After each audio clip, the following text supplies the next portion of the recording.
Hey everyone, Paul Reilly here, author of Selling Through Tough Times. The worst sales advice that I ever received was actually from a sales manager I used to work with. So he was in town visiting me. We were going to our first appointment, and he said to me, "What? We're actually going to a prospect? We're not going to see our existing customers. Why are we going to a prospect?" And he went into this whole tirade on how this is not the best use of his time. Why should he go see a prospect? We should go see existing customers.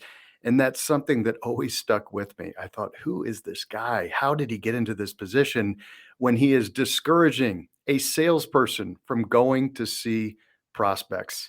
It was unbelievable.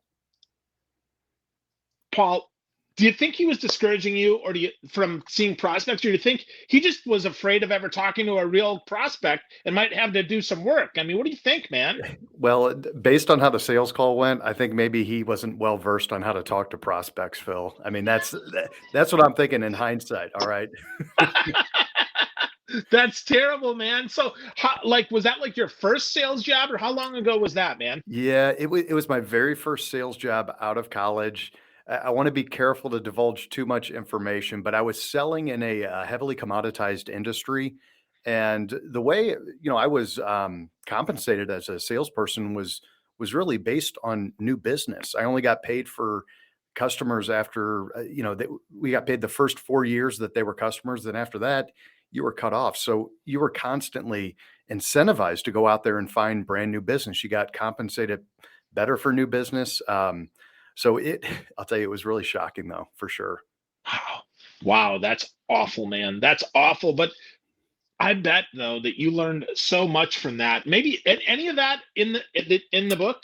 Any You of know, those any of that overcome time in the book? absolutely. That was one of the things I asked myself. First of all, what qualifies me to write a book on selling through tough times? And one thing we learn is that everyone faces tough times to varying degrees, and they're all relative. So we really shouldn't compare our tough times to that of other people. But I've sold through tough times. I sold um, in the heavily commoditized propane industry, which is notoriously price sensitive. I sold tools and fasteners during the Great Recession.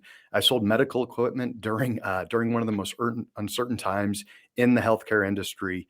So yeah, tough times are that's part of my sales profession, my sales career before getting into the speaking and training business. Cool. That's good, man. Cool. So, an actual practitioner, not just an expert, which I That's always right. love, right? I think that is important, right? Because theory is great, but action is better. Hmm. At least, especially when it comes to sales, anyway. I think you can research other stuff, but I think sales is one of those things. If you've never sold, it's very hard to say that, yes, I'm going to teach my sales team how to do this because, yeah, man, like if I gave them a book that was all theory, they'd be like, come on, are you kidding me, man? That's not going to work. Yeah, absolutely. No, I agree 100%. You got to carry the bag. You've got to, you really have to put yourself in the position of the people you're trying to help, and you have to be a practitioner, especially with sales. Yeah, absolutely, man. Absolutely. Well, cool. Well, the book is fantastic, right? Selling through tough times. We're going to talk about this. And one of the things that stood out to me here is the idea of value. Buyers need sellers who create value. You say that clearly. And then in chapter 3, right, you say price is to cost as utility is to impact. And I thought that was really interesting. So, Mhm. how is that different in these tough times that we're in now than when we're in super like go, go, go time? Sure. No, Phil, that's a great question. And just to expand on that a little bit, so I compare price to cost as utility is to impact. So what we're talking about there is the value formula. Um, so price is simple. It's what the buyer pays, but cost is what they really sacrifice: time, energy, effort, labor savings, maintenance. All these other factors. Utility is what your product or service does, but impact is how it really affects the buyer, the outcome that is generated, what they gain from experiencing your value added solution. So that value formula, it doesn't change during tough times, but how customers define value will change. All right, because customers define value, and their definition is the only one that matters. But the times that they experience, the tough times they experience, will help define the customer in some way. So their definition of value will change, what they look for, what's important to them. And when we think about how it does change, a few things come to mind. Number one, they are going to be more open to cost cutting ideas. That's one of the hidden opportunities of tough times. During tough times, your customers, they become more focused on any and all ways that you can help reduce their overall cost. Many of the sales organizations that I work with, their value proposition is linked to that idea of reducing costs. So it truly creates an opportunity for tough times. So that's just one way in how customers redefine value. They also look for stability. They look for certainty. They want to partner with companies that have been through tough times in the past. Phil, I'll give you an example of this. Um, I was working with the sales team, and one of the salespeople asked a great question. The question was, does our customer really care that we've been in business for 90 years? It was a great question. A great question. And it wasn't a salesperson challenging or anything. They were really curious. And I said, you know what? During tough times, that does matter. Companies want to partner with other companies that have been through tough times in the past and that have experienced them. So that's just a couple thoughts on how customers will redefine value. Yeah, that's so interesting. When I read that in the book, that longevity in tough times is even more important, right? It's the we've been through this, hopefully just like your prospect has, just like your customer will be, as opposed to, well, yeah, we're fresh and new and innovative. And I do think stability is something that they absolutely crave when things are harder, right? The whole nobody gets fired for hiring IBM. I Mhm. mean, I've heard that for years and years. So talk to me a little bit more about that, right? Because I do think that's important. How do we sell with longevity and make it about our customer instead of saying, well, I'm 137 years old and therefore I'm valuable to you?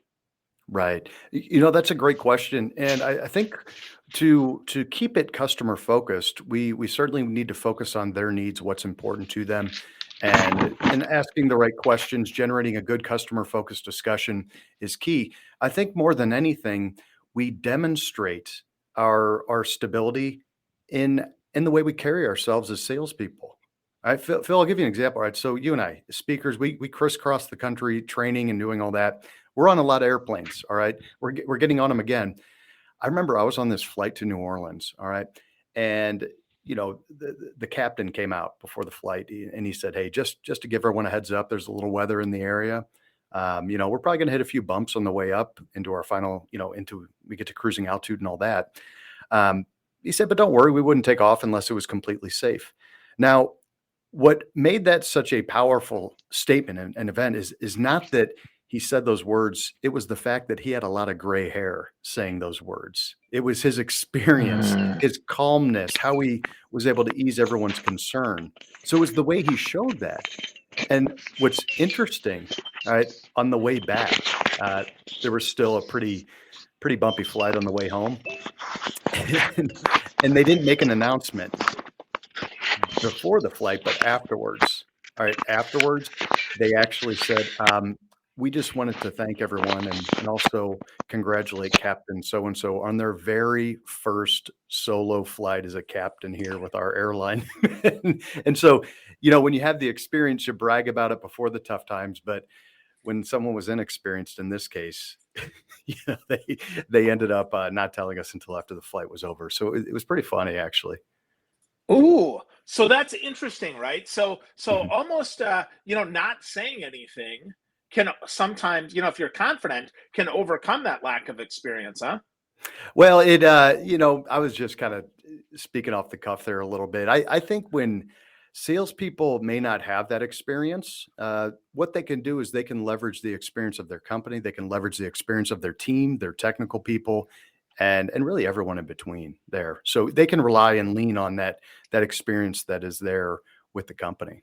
Love that. Yeah, the royal we for the Yeah. experience. We have sold thousands of these and we have been around for 147 years or whatever. I think that's a great way to do that, and that's a great way to add value by offering some sense of security to your Hmm. buyer. So I really dig that, man. That's important and a good lesson for folks.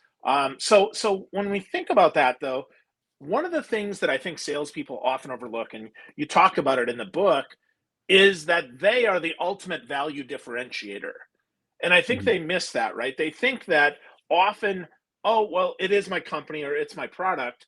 But now more than ever, with a commoditized, whatever offering that you have, a lot Mhm. of times it is the salesperson. So can you dive into that a little bit more and talk about the value of a good sales rep? Sure, absolutely. And what's interesting, and I see this when I work with organizations that have truly unique products that really they're noticeably better than the competition, or it's something unique to them. That can make a lazy salesperson sometimes because they rely too much on the product side of it. They forget that as the salesperson, they represent a significant amount of the value. Here's what our research shows. When we surveyed a group of 600 customers as part of a top achievers study that we put together, the number one attribute that customers expect from salespeople is knowledgeable expertise. In fact, in our study, knowledgeable expertise ranked higher than trustworthiness, right? You think about that. I know Roosevelt said people don't care how much you know until they know how much you care. Well, not for salespeople. And in our case, customers, they need your knowledgeable expertise. So we translate that into personal value.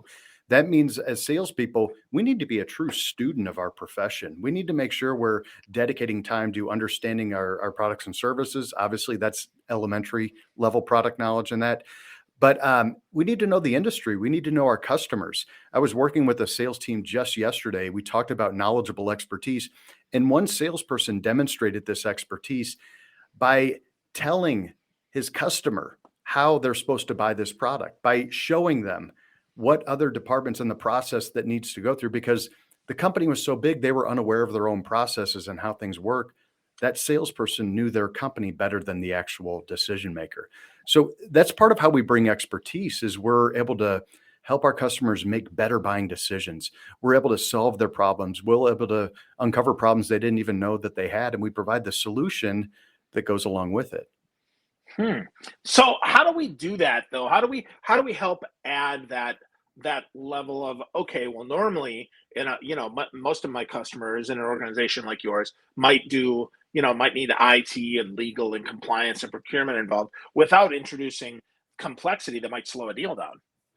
Yeah, complexity is an interesting thing because decision making can be complex depending on the organization, depending on the solution.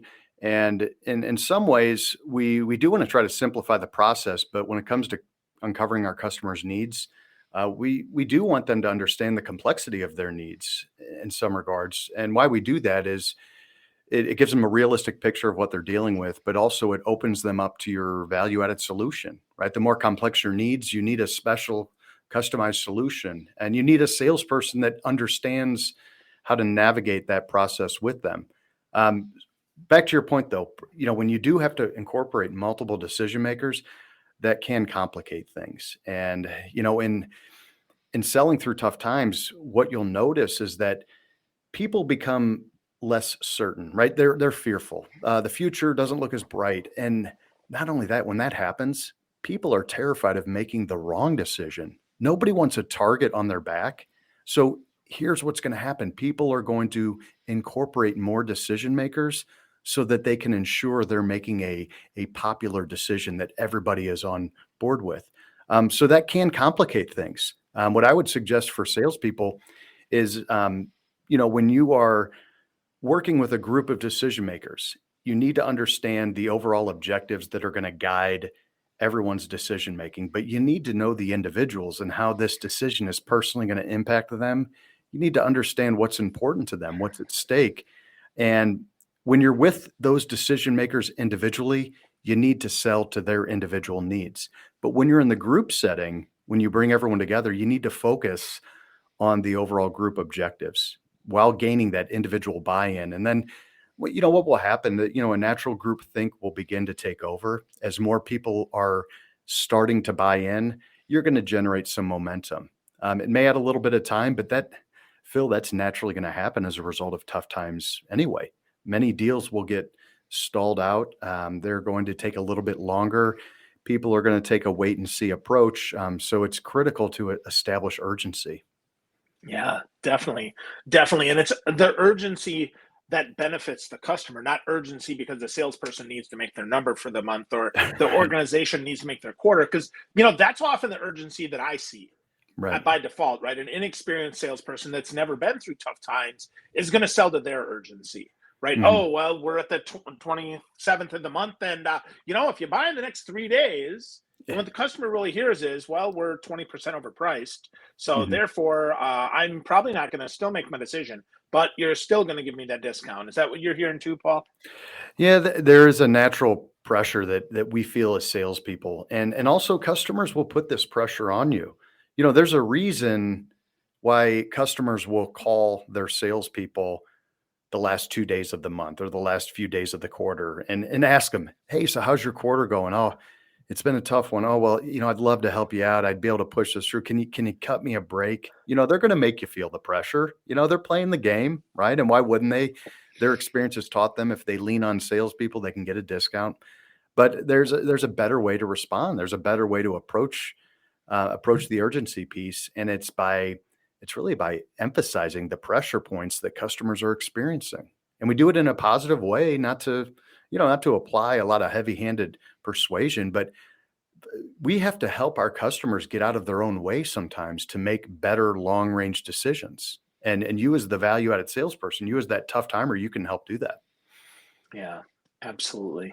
Absolutely. Well, talking about tough times, Paul, you Mhm. you have some great advice that you gave that's going to lead us right into the next question that I've got for you. Can you share? Normally, we just share one or the other, either best or worst, but you had some great advice as well that you got. So share that, please. Oh, yeah, absolutely. So, here's the phrase, "You can always get better," right? You can always get better. Pretty obvious statement, right? But I gotta explain the context of that. So, actually, this is when I was working with the same company. However, right out of college, I got a chance to spend a week with our company's top salesperson. His name was Kevin. Kevin would win President's Club, like every year. And so I got a chance to spend a week with him. It was like getting an MBA in sales, watching him, learning from him, seeing the questions that he would ask, and watching him interact with customers. It was incredible. But what I learned the most happened at the end of the week. All right. So here we are. I'm getting ready to leave Kansas City.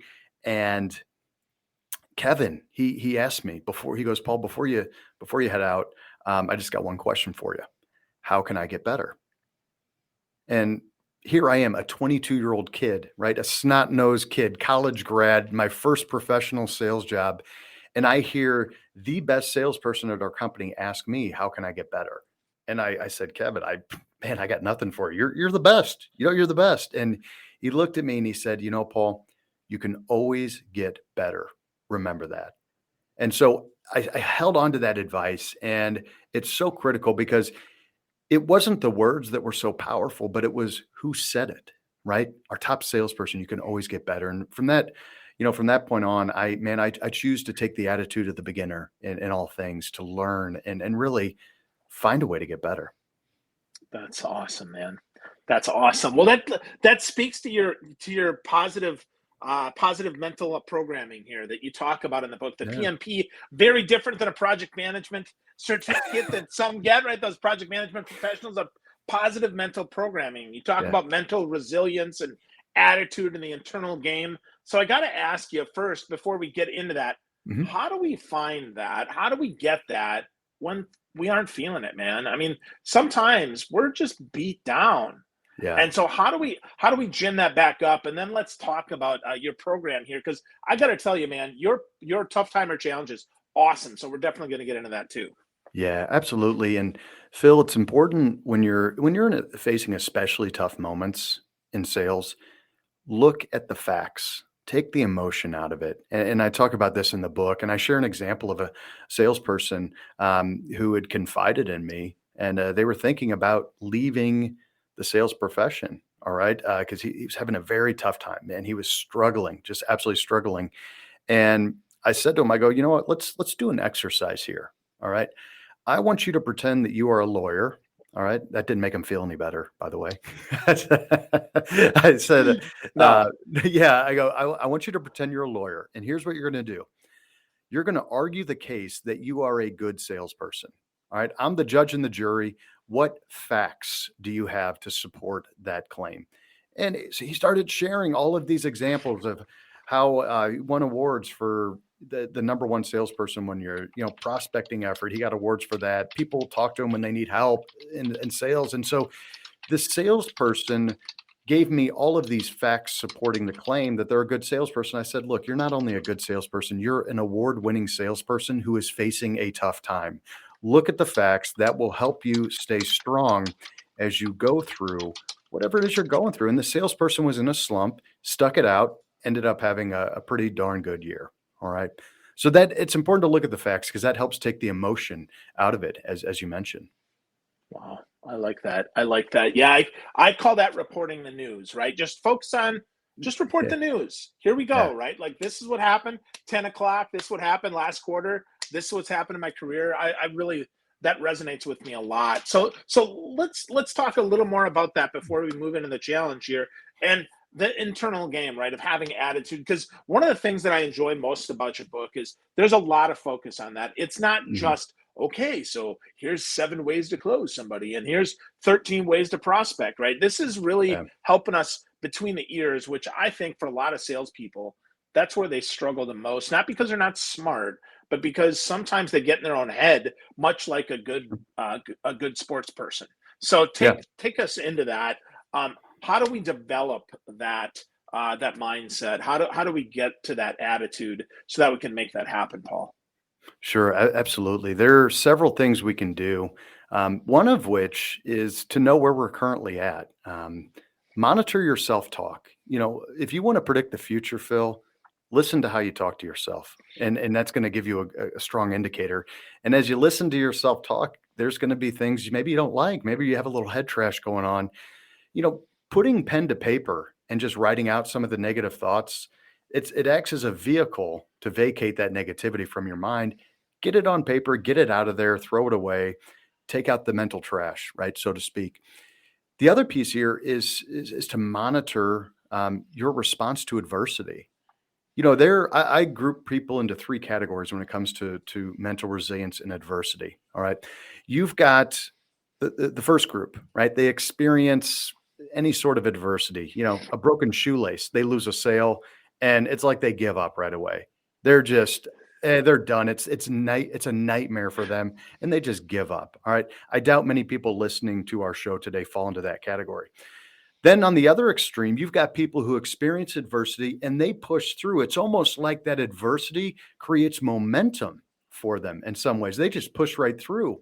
All right. I'm sure we got people listening today on that, but then there's the group in the middle, and this is where most people fall. They face adversity, whether mild or major. They sit around, they complain about it, they stew over it, they feel sorry for themselves, they pause, and then eventually they move past it. So my thought is, if you're going to move past it, why not do it immediately? You're going to, so don't waste time. Don't waste the energy and the effort.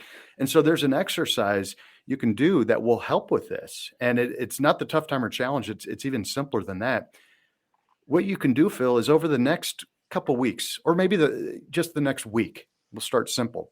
Start tracking your immediate response to any form of adversity that day. Let's say you lose a sale. Okay. What is your immediate response to that adverse moment? Let's say your flight got canceled. What is your immediate response to that adverse moment? And that's going to be an indicator of your mental resilience, right? And the longer you pause and complain, the more work you need to do. All right. So I would track that immediate response to adversity. And as you become aware of it, there's going to be some self-correction as well. Yeah. Wow. That's great. That's simple and certainly doable. And I think that's a wonderful first step for folks to go as they're thinking, okay, well, I know how to sell. I can understand, right, the facts, but I'm still kind of stuck. So I think that's a good way to help them get unstuck by tracking that immediate response and then working on that, right? Just speed it up a little bit until eventually it is almost like snapping your fingers, like, oh, all right, here we go. Yeah. Let's move, right? Let's pivot. So yeah, good stuff, man. Good stuff. So Paul, I have to tell you, your daily mental flex and all of the tough timer challenge, I went through this and I still have work to do. I'm not perfect either, but I love that, man. I love the book. It's fantastic. So let's close out here. Let's talk about the Tough Timer Challenge, because I think for a lot of folks, that's going to be what helps them the most. So talk to us about that, please. Sure. So just to describe the Tough Timer Challenge, for 30 days, you have to complete the Daily Mental Flex, which is a collection of 6 mental exercises. And then also you have to plan every sales call. All right. That's the key, is you got to plan every sales call. And we have all this information on the Tough Timer website. But to briefly explain the why behind it. Okay. When you think about salespeople during tough times, they don't experience as much progress. They struggle a little bit more, and salespeople need something to build them up, to fill them up. And that was the idea with the Tough Timer Challenge. All right. The first exercise is to express gratitude by journaling either a half page or a full page of what you're grateful for that day. The second exercise is continuous improvement. Take 15 minutes and spend it on a continuous improvement activity, right? Now, if you're already a continuous improvement practitioner, right, spend an extra 15 minutes. All right. It's about doing a little bit more. Exercise 3, which is my favorite, self-discipline. Every day, I know there are things you don't feel like doing, right? It could be making that prospecting call. It could be making a tough sales call. It could be, for me, it's going to be doing my taxes later today. I don't feel like doing that. But every time you do something you don't feel like doing, you build mental strength. So exercise 3 is about writing down that one thing you don't feel like doing and just knocking it off your list. Exercise 4 is about pruning and planting. During tough times, we are more vulnerable to negativity because we're surrounded by it. Determine one way you're going to either prune negativity or plant positivity in your life that day. Exercise 5, my close second favorite, is positive reframing. Every day you experience negative events, positively reframe it to focus on the outcomes. What's the positive outcome that will generate from this negative event? All right. Be aware of that. Think about it. And what you're doing is you're retraining your brain to almost immediately find the opportunity in each struggle. And then number 6 is about reducing friction. Reducing friction between today and your goals tomorrow. It's about helping yourself be more successful. Success doesn't have to be as hard as we make it. So what can you do today to set yourself up for success tomorrow?